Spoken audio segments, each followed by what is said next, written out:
Welcome back to Dragon Army Books. My name is Dustin, and today I am incredibly excited because I am joined by author Jodi Taylor for my very first author interview. Jodi, thank you so much and welcome to the channel. Thank you. Thank you for asking me. Absolutely. I'm so glad you're here. Thank you for blindly trusting me enough to join me for my very first author interview. And you said right before we hit record, I am your first international Zoom interviewer. Is that correct? You are indeed. Yes. I feel very honored. Thank you so much. I'm super excited to get into the conversation. Before we do, could I ask you a series of rapid fire questions? They're going to be super easy. It's required a lot of thought behind it. It's just quick questions, quick answers, whatever is their gut answers, gut feel. Is that okay? Go on then, hit me. Okay, so and we'll just go rapidly. What is your favorite genre to read? It varies depending on the mood I'm in. I've just passed through history and I'm venturing now into the realms of fantasy. Ooh, fantasy. What is your favorite genre to write? Oh, do you know that's interesting? I should have said time travel, but actually, my other series that I write are equally as much fun, but different. It's like children, they're all different, but you're supposed to love them equally. Supposed to love them equally. Yes, Do you typically write longhand or by typing? it's both. If I know where I'm going, then I just sit there and bash away at my laptop. If I'm not sure where I'm going or how a scene's going to develop, I write longhand because, believe it or not, I write better that way. I don't know if it's because you are slowed down and your brain therefore has a chance to think of the next word before you finish the previous one. But people do still say, I write a book. They don't say I type a book or I Sure. dictate a book. People write books. So Right. that's what I do. Do you speak any language other than English? I speak a very little French in the most appalling Bristol accent, and French people laugh at me. I speak German and I did learn Turkish while I was living out there. It's a fiendishly difficult language, and I'm struggled with it. And I memorized what I thought was a brilliant phrase. And I said to people, I'm so sorry, in Turkish, obviously. My Turkish is not very good. And it was only when I actually returned to live in the UK that I discovered I'd been saying, I'm sorry, my Turkish is a cardboard box. Which Really? actually, when you think about it, got the message across, didn't Yeah, it? I would imagine that it did. Do you have any pets? Not at the moment. I had a beloved cat called Trotsky who would go out and attack cattle for something to do when he was bored. Sadly, he is no longer with me. Mm, sad to hear. Uh, Yes, what is a non-literary hobby that you have? I paint. Do you really? In fact, my painting was not getting rather good, but was beginning to take off when I wrote my first book. And I've been so busy since I haven't actually really painted anything since then. Do you get time to paint just for fun every now and again? Mm. No, no, no. The combination of my publisher, my editor, my agent, and the electrodes ensure that I don't have a lot of spare time. Right. What is the last TV show that you binge watched? Oh, binge watched. Um, Fortitude. Fortitude. I'll Yes, have the to look one that with one. the diseased mammoths and the cannibalism and the insanity and the murder and really, you name it, it had everything but vampires. Sounds like the Chronicles of St. Mary's, actually. Let's see, are you a morning or a night person typically?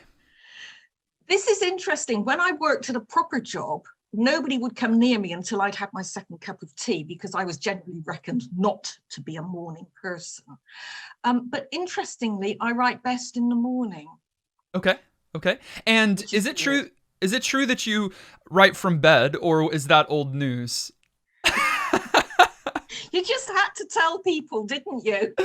we can Yes, we can I edit do. it out.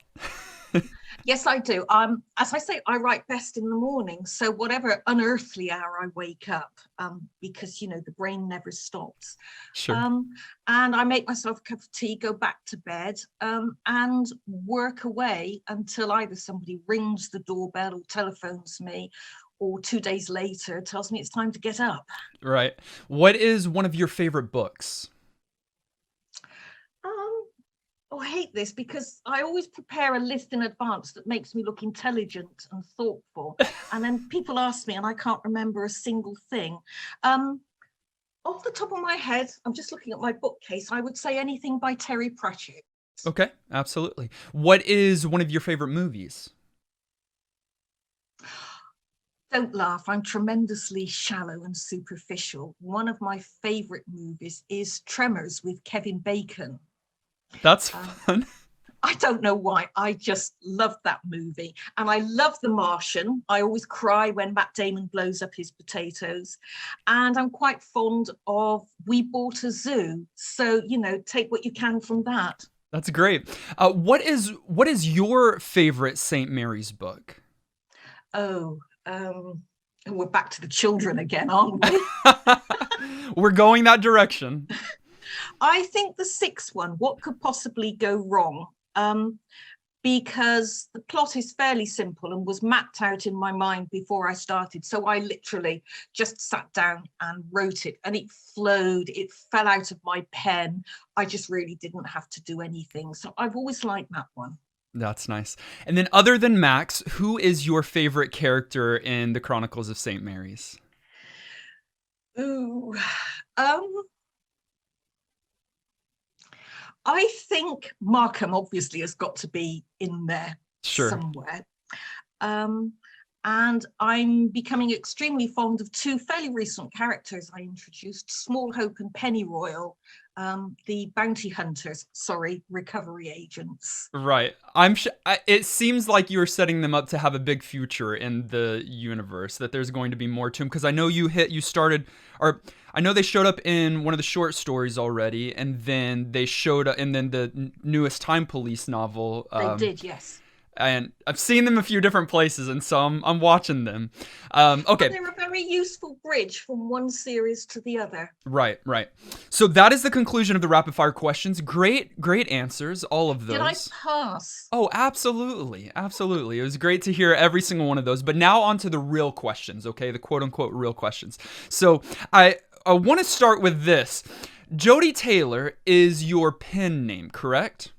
Oh, yes. Let me ask you, let me say why. Because, well, I want to know what led you to pick this name. Because when I first Googled your name, I did not have the very important modifier of author. And I found some very interesting discoveries. Can you explain? Yes, I can. Well, I have to. I have to clear my name now, don't I? Thank you, Dustin. I was living in Turkey at the time and I didn't have a work permit. Now, I was working for England and it's a bit of a grey area, but I really didn't need deportation to add to my other problems. So I decided that I would write under a pen name. And every Tuesday, my friends and I would go to the fish market in Fethiye, which is where I was living at the time. And it's a lovely place. They catch the fresh fish and you buy it. And all around the outside, there are little cafes and restaurants, and you can sit under the trees and eat your fish and have a lovely fresh salad. And sometimes wine turns up, so it's all really rather nice. And I was yakking away one day and somebody said to me, "Are you going to publish under your own name?" And I said, no, I don't think so. And they asked what name was I going to publish under. And initially I was going to be a man because I felt that science fiction and fantasy, people would expect me to be a male author. And I'd racked my brains and I'd come up with something I thought was rather good, actually. And I was going to publish under the name of Dirk Thrust. And when everybody stopped laughing, they said, "No, you can't possibly do that. Don't be such an idiot." And they did the thing, what was your mother's maiden name? What was your grandmother's maiden name? And so on and so forth. And they came up with Jodi Taylor, which I didn't really like very much, but much too polite to say so. And the big mistake I made was that I didn't Google it. The time had come for me to send my stuff off. So I just banged in Jodi Taylor and that was it. Skip forward a little while, and my mother, who is 91, is a silver surfer, and she's very proud of her IT abilities. I mean, she's mastered online ordering like nobody's business. She and Amazon are on first name terms. And she had her friends round to tea one day, a very British thing to do, and she rather thought she'd show off her really little bit famous daughter.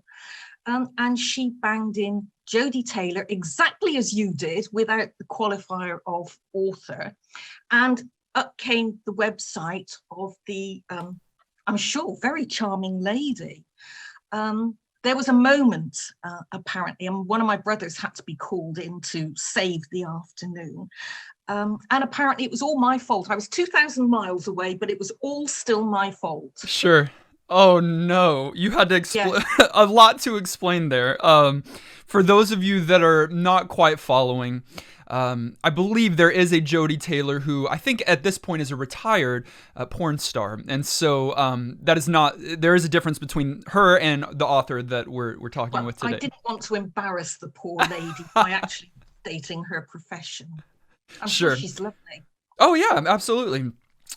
And so do you mind if I call you Dirk Thrust, or would you like me to stay with Jodi Taylor?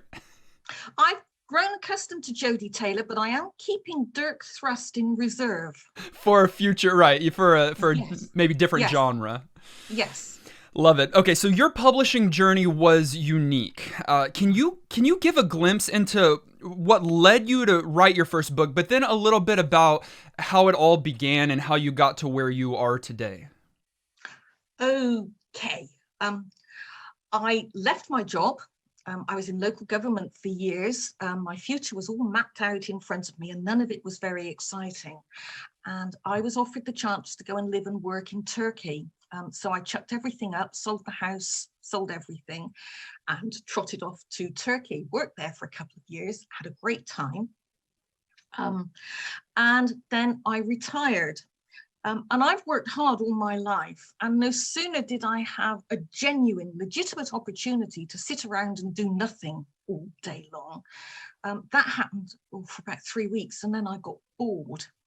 And I thought, as a challenge to myself, I'd see if I had the mental discipline to write a book. There was no thought of publication. It was simply, could I do it? Could I organize the material? Did I have the self-discipline to sit down every day, etc., etc.? And I wrote the book. And again, back in the fish market in Fethiye, where I spent rather a lot of time, same friends as well. And they said, are you finding a publisher? And I said, well, I'm trying, but, you know, publishers and agents just don't seem to recognize the next big thing when it thumps onto their desk. Sure. And one of them said, our daughter self-published on Amazon. Why don't you? And I said, oh no, I couldn't possibly do that. And somebody put a glass of wine in my hand, and apparently I agreed to give it a go. And it's an amazingly easy thing to do. So I did. I self-published on Amazon and Smashwords, because between them, they covered all the digital platforms, and I didn't have to do very much. And again, I had no expectations of any kind. All the online chats that I've read about becoming a writer always started and ended with, don't give up the day job, you won't make any money out of it. So my expectations were exceedingly low. And I looked at my family, bless them, and reckoned if they all came across and bought a copy of my book, I would sell between 7 and 12 copies, because some of them are more reliable than others. And almost immediately, all these reviews started, well, flowing in like a river. There was 10, 20, 50, 80, 120, hundreds of them. And most of them said Amazon verified purchase. And I was absolutely baffled by this, because according to the lovely spreadsheet that Amazon sends you when you're a self-published author, I'd sold, I think it was 7 copies. So the more astute among you will have worked out that not all my family came across and bought a copy. And this does actually form the basis of many conversations over Christmas lunch. However, still the reviews kept flowing in, and yet I'd sold only 7 copies. And I had to think about this, and it seemed to me very obvious that I was actually getting somebody else's reviews. So not without some misgivings, but I'm honest, I emailed Amazon and said, guys, I think we have a problem, and laid it all out. And I have to say, A, they were lovely, and B, I think somewhere at Amazon, there is a big thing on the wall headed "Stupid Things Authors Have Done This Month," and I am right up there at the top.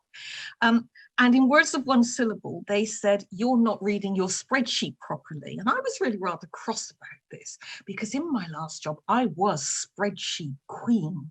I sorted out everybody's spreadsheet problems.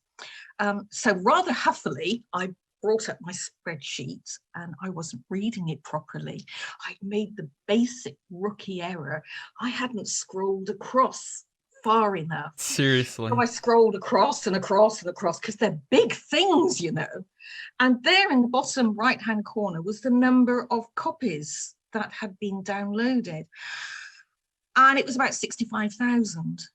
And I had to go and have, for the first time in my life, a serious lie down that wasn't wine related. I simply could not believe it. And it turned out, without a word to me, because they're Amazon and they can do that, they'd made my book free, because I'd made it free on Smashwords, because, don't tell anybody, I couldn't work out their pricing scheme. So I made it free. Amazon are never knowingly undersold, so they made it free. And by doing that, I didn't realize there are sites out there that make it their job, their business, to capture and review free books on Amazon. And my book got far more publicity than it ever did at 99 cents, which is what I was trying to charge for it. So I literally woke up one morning and I was a bestseller. And it all happened completely by accident, because I was too stupid to work out the Smashwords pricing policy. That is absolutely no hope, amazing. Is there? So good. So was that with the first book in the Chronicles of St. Mary? That was it, yes. And I only ever meant to write one. In fact, I killed them all off at the end. They all died horribly, which was great fun.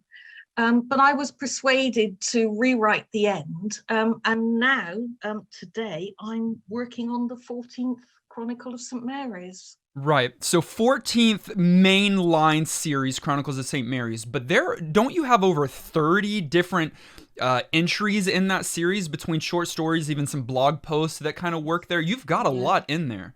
Yes, because, and this is the other mistake I made, I had no idea how addictive writing is, and I just can't stop. It's the most fun you can have by yourself, quite honestly. Okay, so I know that Chronicles of St. Mary's isn't the only thing that you've written. In fact, you're doing The Time Police right now. You did Frogmorton Farms. There's other books of other even genres that you spent time with, but the one that I'm most familiar with is the one that you started with, and that is the Chronicles of St. Mary's. And so it has a lot to do with history. I mean, it's all about history, right? It's about... I guess we can say time travel, just if we're working at St. Mary's, we don't call it time travel. It is, what is it? Investigating major historical events in contemporary time. That's what it is. And I love that. And then I loved eventually that they're like, okay, it's time travel. But what sparked your love for history in the first place? Have you always been a fan of history? You're not a licensed historian, no. But they should most certainly give you a degree in it by this point. But what kind of sparked that love? I've always liked history. Okay. And I was all set to do history for my O-level. I'm not sure what the American equivalent is. It's the big exams that you take at 16, and then you can go on and do A-levels afterwards. And I was all set. We worked through the Stone Age, the Romans, the ancient Greeks, the ancient Egyptians, and it was all fabulous and really interesting. And then when I got to sit down and study for my O-levels, they switched the syllabus to modern history. And I am completely uninterested in anything that happened after 1485. It just doesn't resonate at all. I met a charming American lady once and stunned her by saying that I considered anything after 1485 to be quite modern. And she said she thought anything more than 10 years old was quite modern. Oh, So we yeah. had this kind of lovely culture clash in a restaurant. I didn't get a history O level, but I did go back later on and study history A levels. And I was sitting my second one, and the head teacher came and half because we're discontinuing history in favor of IT courses because we get government grants for those. And I was quite outraged by this, and it sort of festered away in the back of my mind for some years. So when I decided to write a book, it was obviously going to be about history. And I think I had some weird, strange idea that I would describe all these historical events and single-handedly revive an interest in history, which is a bit of a neglected subject these days. And initially, St. Mary's was only the mechanism for them getting there. And Max was the person who would simply describe these historical events. But of course, we're talking about Max and St. Mary's, and they just got bigger and bigger and more bullish and took up more of the books, and the characters developed, and I could see them all very clearly. So again, no planning as usual, just go at it like a bull in a gate and hope something transpires. And fortunately it did. Oh, most certainly it did. And I think you still do both. Obviously, it is very character driven, and these characters that are a part of St. Mary's are massive characters that are so intriguing, fun to follow, all of that. But I've always been interested in history, but my history teachers were coaches. It was just people that didn't have a love and affection for history like you and many other people do. And so reading this series has, in part, at least for me, kind of revitalized that interest in history. Thank you. Oh yeah, That's absolutely. So nice. Well, and I think for thousands and thousands of people, I'm sure it has, because it's so fascinating. In each of your stories, the crew goes back to 2, 3, 4 or more different historical moments, and some of them I was familiar with and readers will be familiar with, and then some of them we would have had no idea, because it's not taught in a lot of history classes, at least not the ones that I was in. And so it's fascinating. And I've got to say thank you on behalf of my wife, because I know you say you don't wake up for anything after 1485, is that what you said? That's right, yes. But thankfully, in the most recent Time Police novel, you did go a little bit past that and went to some, the dates leading up to the French Revolution, and that's my wife's favorite time. And so being able to... I don't want to give much away, but being able to slip back and go to Versailles and see some of it was spectacular, and loved that part. So thank you for at least coming a little bit more into modern history there. You're welcome. Okay, so how do you do your historical research? It can't just be Wikipedia, right? Like you've got to have other systems. How do you go about like researching the actual historical events? Because one of the things that I've loved is that these characters don't change history, like the history that we know, the results are always the same, but how we get to those results might vary, in large measures. So how do you go about trying to stay faithful to those historical realities while, having fun with it? I pick my event. I've been asked this question before, and the example I always use is the Battle of Hastings in 1066, when the Normans invaded England, and that was the end of Saxon life. And I was fairly familiar with the subject. I read everything I could find about it online and real books as well. And I decided how I wanted to insert my characters into the story and the part they were going to play when they got there. And then I started on the research, and I got maps, and I read accounts of the battle and worked out who was where and with whom and what they did when they got there. So I mapped all that lot out.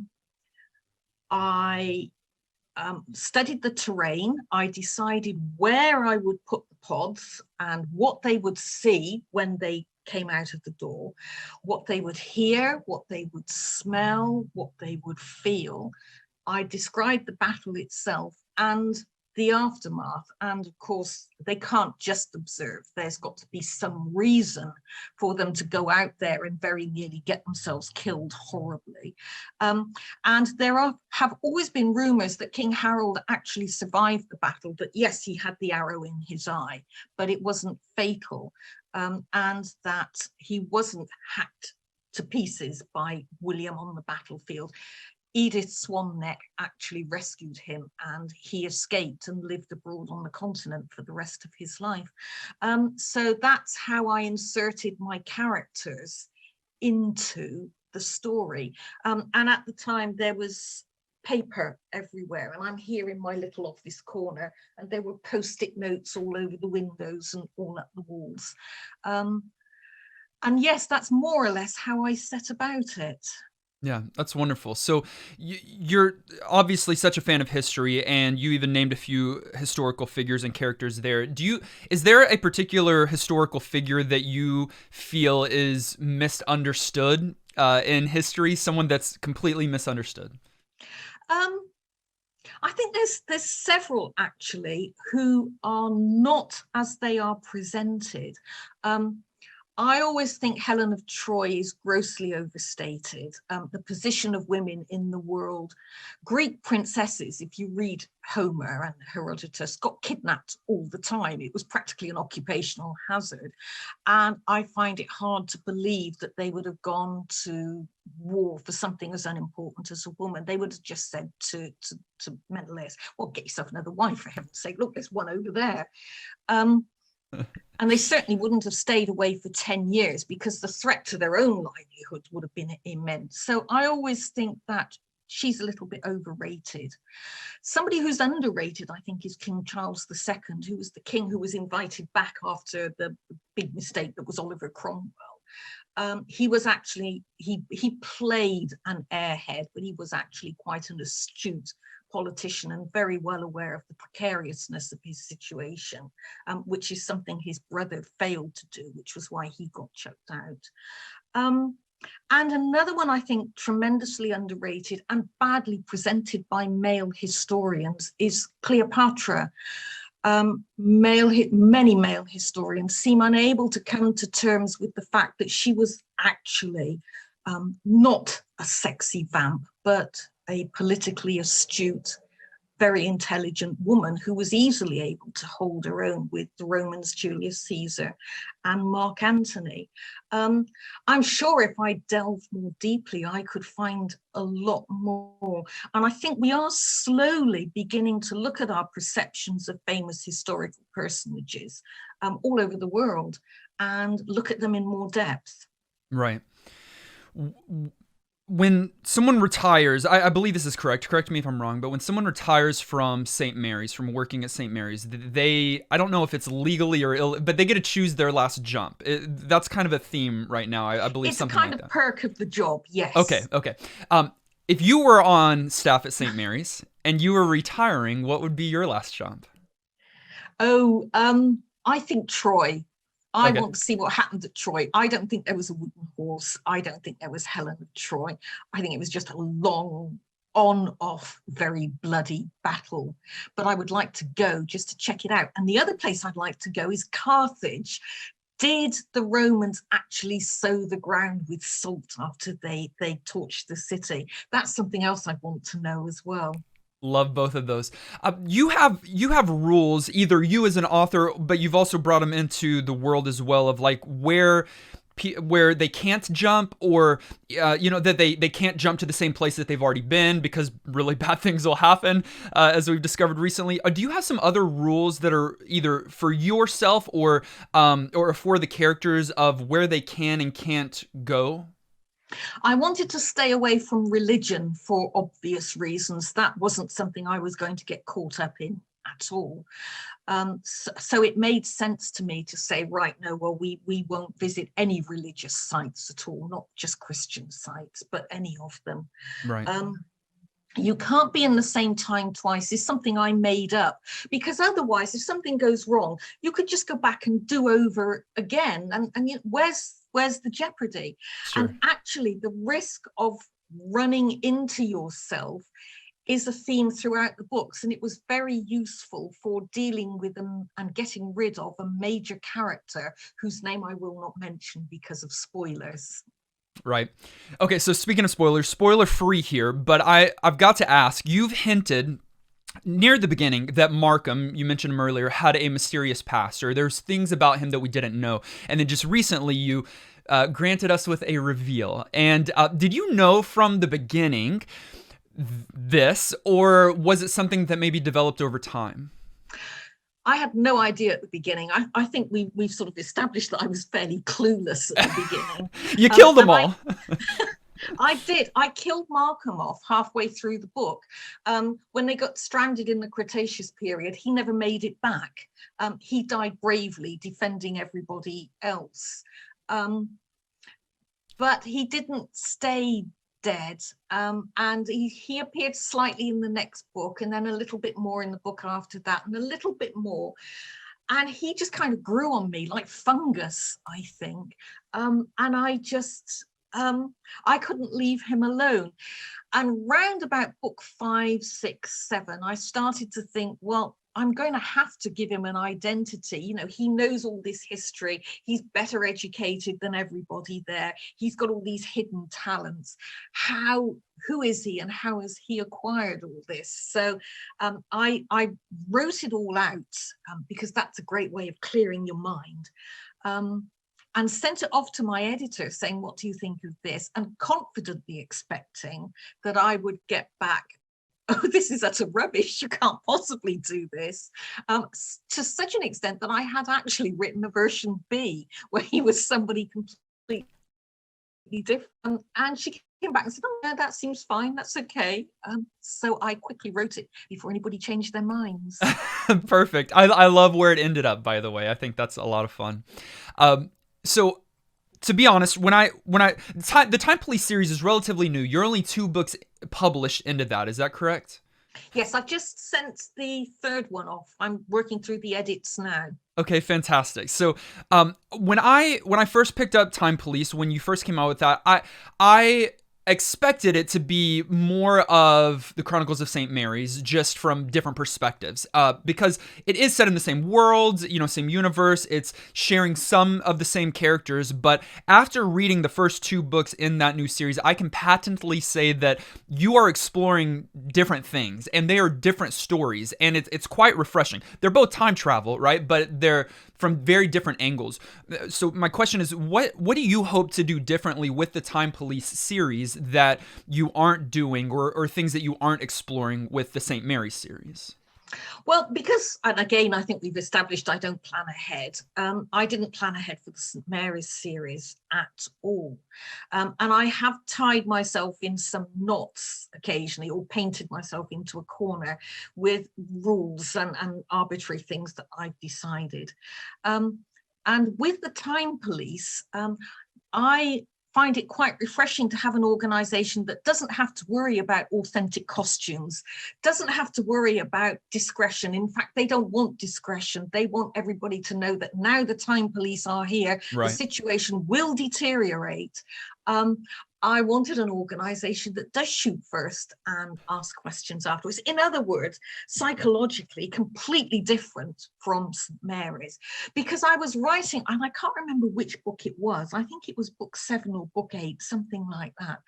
And I suddenly had this flash and thought, how irritating must these people be from the Time Police point of view? These nutters ricocheting around the timeline, bringing disaster down upon themselves and anybody standing nearby. And once I'd had that thought, I just couldn't leave it alone, obviously. So I've come up with this organization that is almost diametrically opposed to everything that St. Mary's stands for, because then you get the conflict. Right. And then you focus on Team Weird, who are the 3 least likely Time Police officers. Ever. Yes. I absolutely love it. So this is a question I'm sure that you're asked often. But how long do you intend the series to be? Specifically, Chronicles of St. Mary's. Do you have an end date, or is it I'm just going to continue to write these characters and these stories, and until I've got nothing left? What is your thought with that? Um, I have lots of thoughts, actually. I've made both my publisher and my agent promise that they will never let me publish a bad book. I have a horror of somebody saying, oh, well, they were all right for the first 3 or 4, but now she just writes the same story over and over again, because that's very easy to do. And I Sure. really don't want to do that, which is why I've always pushed my characters on and given them a life, and quite often a death as well. It will end. I don't know why. I don't know when. Sorry, I'm on 14 at the moment, and I've got some notes for 15, but it will end. It will be a proper ending as well. And I know what the title is, what the title will be, because I just don't want it to tail off into something that people stop enjoying, if that makes sense. I'm sorry, I'm not very articulate about this.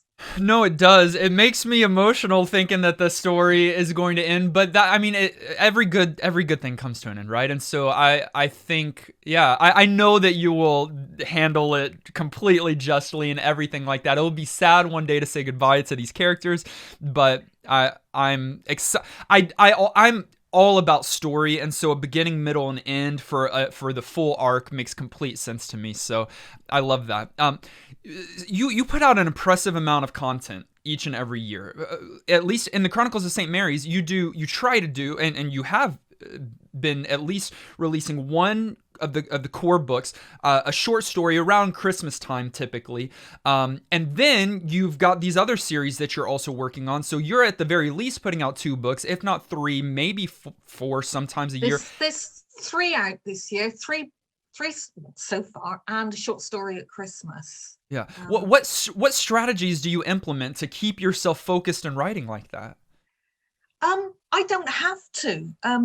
It's generally accepted that I'm insane, that I have no outside life, that I am welded to my desk, and I just write, because if I don't, it's all in here, and 3 o'clock in the morning, it's pretty crowded in my head, and you just have to do it.